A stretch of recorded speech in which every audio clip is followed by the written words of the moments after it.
It was Halloween night, and the streets were filled with children dressed in costumes, their laughter echoing throughout the neighborhood. I was sitting in my living room, a bowl of candy ready by the door for any trick-or-treaters that might come by. The house felt oddly quiet, though, despite the festive mood outside.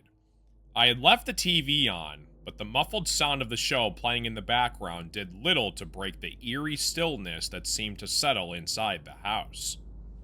Around 9 p.m., the trick-or-treaters started to thin out, and soon the streets fell silent. I glanced at the clock, figuring it was time to lock up for the night. Just as I stood up, there was a knock at the door. 3 slow, deliberate knocks that didn't sound like the impatient raps of children looking for candy. The front porch light was still on, but when I peeked through the window, I couldn't see anyone.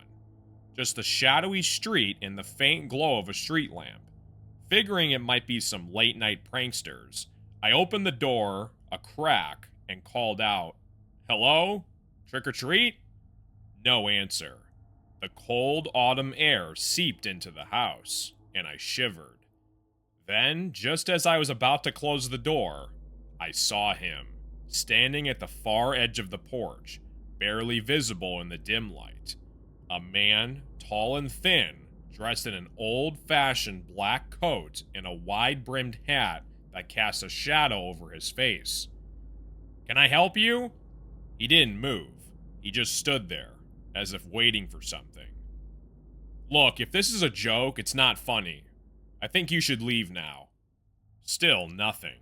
The man remained perfectly still, his head slightly tilted as if he were watching me. The silence stretched on, heavy and uncomfortable. I slammed the door shut, locking it behind me. I took a deep breath and turned away from the door, trying to shake off the unease that had settled over me. But just as I reached the middle of the living room, the knocking came again. This time, it was louder. 3 hard, deliberate knocks. I rushed back to the window and looked out, but the porch was empty. There was no sign of the man in the coat. My pulse raced as the knocking continued, each knock sounding as though it was coming from deeper within the house. I grabbed my phone to call the police.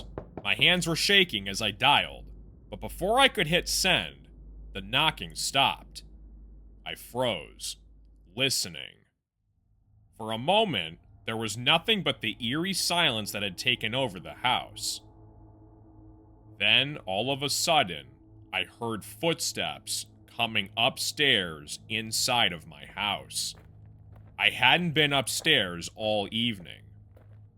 The footsteps move across the floor above me, each creak of the floorboard sending a jolt of terror up my spine. I backed up toward the front door, my hand still clutching my phone. The footsteps stopped, and the house fell silent once again. Then, a low voice, almost a whisper, came from the top of the stairs. "Trick or treat?" I bolted for the door, fumbling with the lock, my heart pounding. I swung the door open and ran outside, not stopping until I was standing in the middle of the street. My neighbors' houses were dark. Everyone was inside, unaware of the horror unfolding next door. I stood there, breathless, staring at my house. The front door was wide open, but there was no movement inside. No man in the coat, no footsteps, no whispering voice. I didn't go back to my house that night. I stayed at a friend's place, unable to shake the feeling that something was still inside my house, waiting for me. The next morning, I returned with a friend to check out the house. Everything seemed normal. No sign of forced entry, no one hiding in the shadows, but when I went upstairs, that's when I saw it. On the floor, just inside my bedroom door, was a single black hat. The same one that the man wore outside my door on Halloween night. Even now, as Halloween approaches again, I can't forget that night. The sound of those footsteps, the knocking, the stranger's whispered voice. They still haunt me to this day. and every time I hear a knock at the door, I wonder if this time it'll be him again.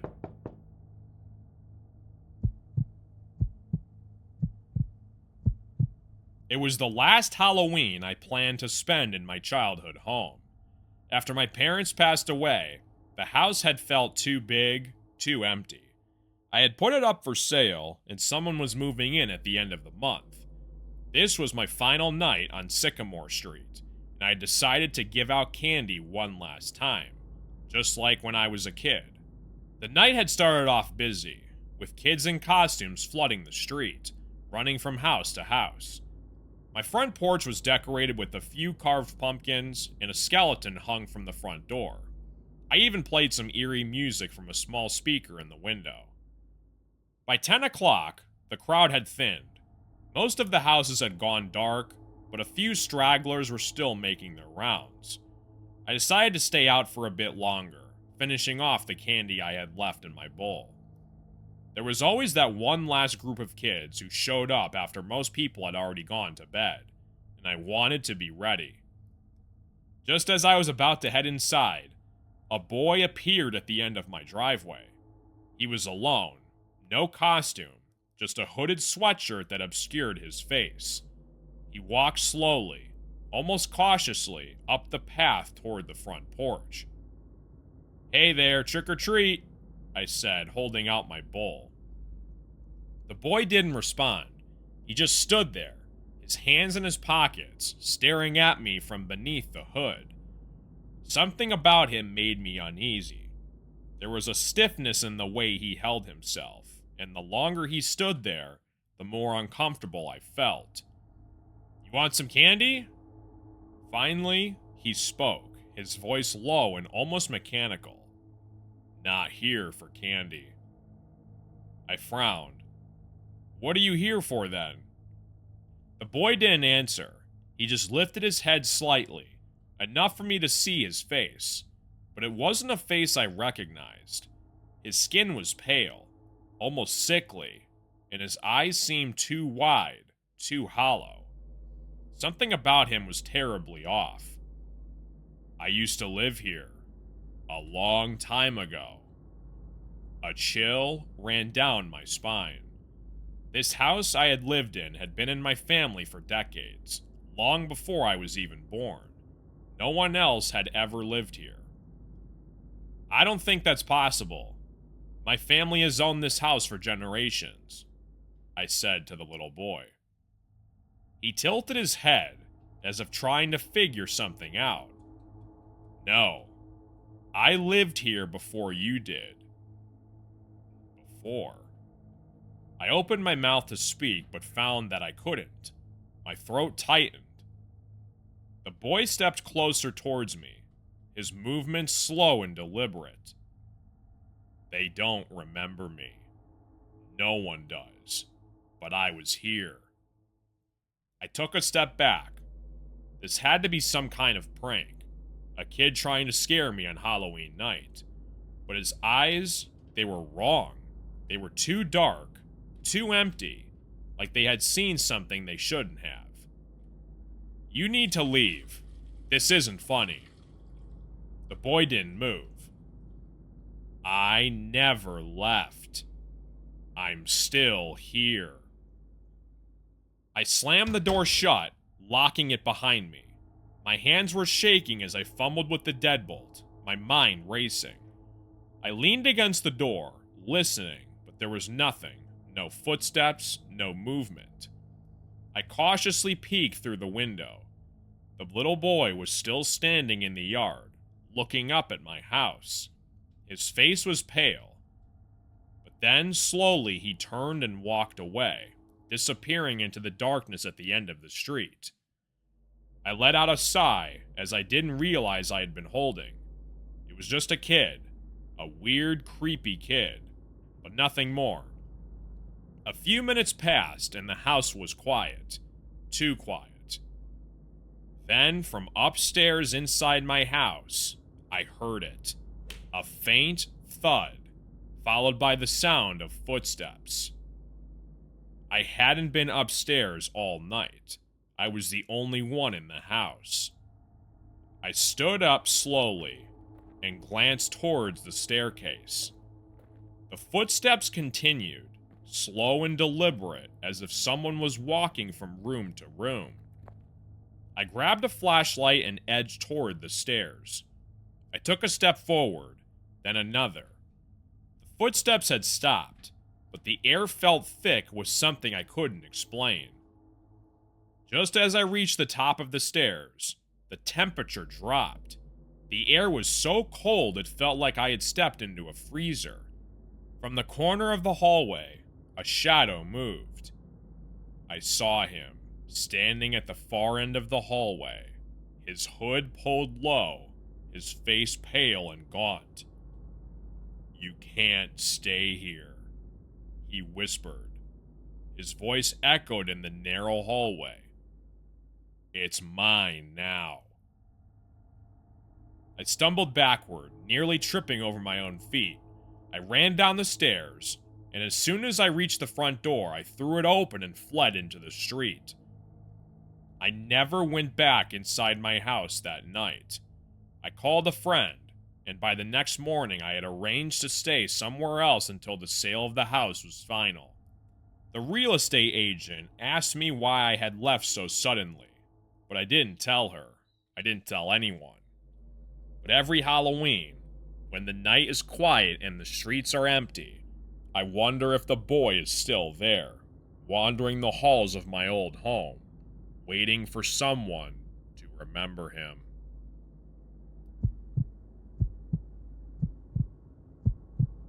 Halloween night had always been my favorite time of the year. I loved the cool air, the smell of fallen leaves, and the flickering light from jack-o'-lanterns lining in the streets. This year was no different. I'd spent the day decorating my front porch, carving an intricate face into a large pumpkin that sat proudly on my doorstep. As night fell, the streets were alive with trick-or-treaters. Their costumes ranged from the cute to the terrifying, and I smiled as each group passed by, dropping candy into their outstretched pillowcases. Around 10 p.m., the flow of children began to slow down. The streets grew quieter, and I settled into the couch, ready to call it a night. That's when the first knock came. It was a slow, deliberate knock, one that sounded too loud for a child. It was 10:30 at night, too late for trick-or-treating to still be going on. I got up, grabbed the bowl of candy, and went to the door. No one was there. I stepped outside, peering down the dark street, but it was completely empty. The air felt colder than before. I shut the door and set the candy bowl back down, chalking it up to some kid's idea of a prank, I guess. Then came another knock, this time more louder. I whipped open the door, ready to catch whoever was messing with me, but again, nothing. My porch light flickered slightly, casting long shadows over the front yard. I glanced down at the pumpkin I had carved earlier, now glowing from the candle inside. The face I had worked on so hard all night looked off.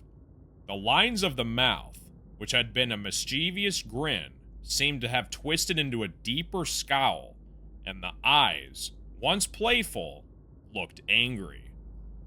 I blinked and leaned closer. Surely I was imagining things. The candlelight was probably playing tricks on me. I sighed and turned back to head back inside, but as soon as I did, a soft sound stopped me in my tracks. A faint whisper. I couldn't make out the words, but it was coming from the direction of the pumpkin. My skin prickled with unease. I looked down at the carved face, now certain something was wrong. Suddenly, the candle inside the pumpkin flickered violently and went out, plunging the porch into darkness. I fumbled for my phone, using the flashlight to inspect the pumpkin more closely. As I crouched down, my light hit something that made my blood run cold. The pumpkin's face had changed. The grin was now a deep, jagged frown, and the eyes, no longer hollow, were filled in. as if someone had carved them back into the flesh.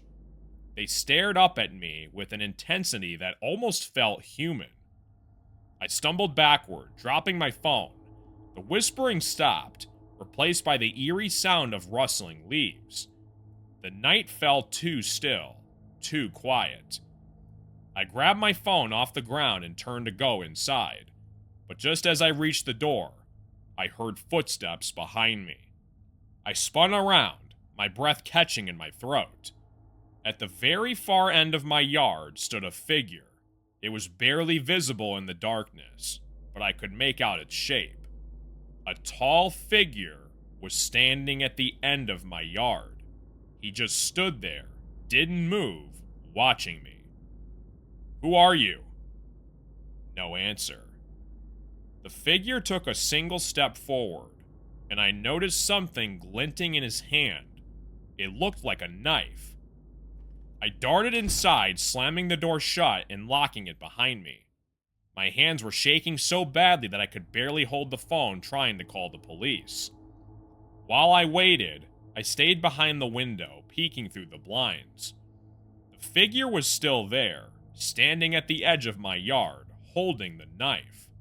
He hadn't moved any closer, but his presence felt suffocating. Within minutes, red and blue lights flashed down the street. The police arrived, but when I opened the door to greet them, the man was gone. They searched the yard and the surrounding area but found nothing. No footprints, no signs of anyone. I swear he was just here. The officers gave me a sympathetic look, probably chalking it up to a Halloween jitters or some elaborate prank.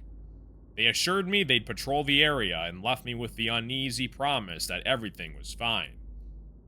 I tried to calm down, telling myself it was over, but as I closed the door and turned around, my eyes fell on the pumpkin again.